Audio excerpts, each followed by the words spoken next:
Les 6 et 7 novembre 2018, près de 180 universitaires et professionnels de la santé ont participé au colloque annuel de l'Agence universitaire de la francophonie sur la contribution des établissements d'enseignement supérieur et de recherche francophone aux politiques de santé publique. Ce colloque a été accueilli par l'Université libre de Bruxelles, partenaire de cet événement, sur son campus Erasme. Une quarantaine d'experts et de chercheurs en santé ont animé les conférences, tables rondes, débats et forums qui ont rythmé ces 2 journées.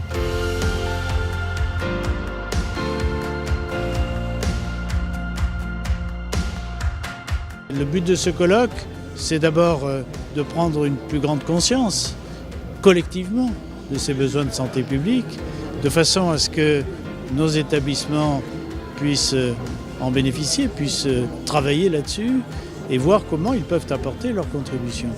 Et d'une façon qui soit le plus près possible de ces questions de terrain, qui utilise toutes les ressources qui proviennent de ce monde universitaire, de ces échanges permanents qui existent entre eux.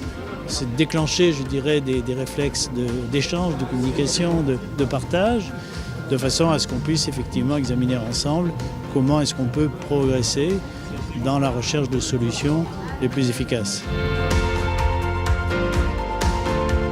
Prendre les réalités santé dans une formation d'économiste, la même chose dans le droit et dans d'autres disciplines, vraiment de faire un mainstreaming de la santé à travers toutes les disciplines universitaires.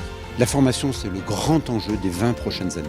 Certes soutenu par la recherche, mais tout passe par la formation. Et pas forcément la formation des futurs professionnels, bien que là, il y ait énormément à faire. Mais la formation aussi vis-à-vis des communautés dans lesquelles les patients sont implantés et de la formation des professionnels vis-à-vis de ces problèmes communautaires et de l'apport des patients.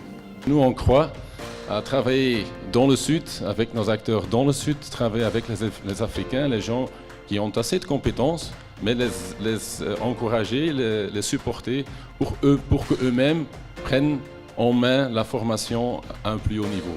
Je pense qu'il ne faut pas en discuter seulement entre professionnels ou entre universitaires. Il faut impliquer la carte mémoire de l'ordinateur, c'est-à-dire les patients partenaires, des gens qui ont vécu des expertises importantes avec leur maladie. N'oublions pas qu'il y a aussi une menace éthique. Quelle sécurité on peut mettre en place sur les données qui actuellement circulent dans de nombreux endroits. Et c'est un sujet, à mon avis, qui est loin d'être anecdotique et qu'il va falloir traiter sérieusement.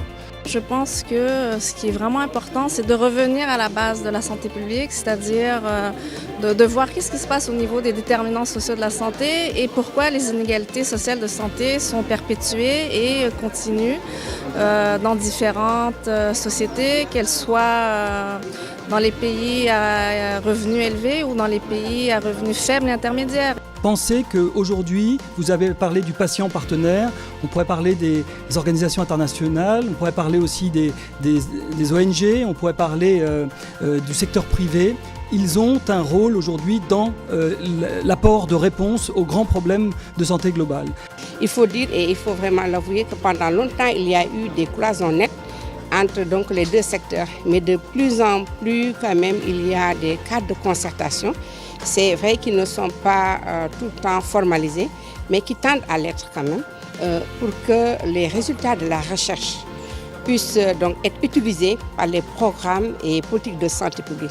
C'est extrêmement important si on ne veut pas faire du pilotage à vue. Et nous, responsables du programme de politique de santé publique également, nous devons aller. C'est notre rôle d'aller vers les académiciens, d'être en intégration totale pour le bien-être et l'amélioration de la santé des populations. On a beaucoup parlé de ces pratiques collaboratives, mais orientées essentiellement soins. Je pense qu'il faut aussi amener les pratiques collaboratives dans d'autres dimensions de la santé publique. Nous ressortons de là avec une liste de propositions d'une très grande richesse que nous allons essayer évidemment de mettre en œuvre, mais dans ce même souci de coordination des acteurs, ce même souci de prise en compte de la diversité des contextes. Ça a été à la fois passionnant, très enrichissant, mais avec maintenant une liste de tâches, je dirais, qui va nous occuper un certain temps.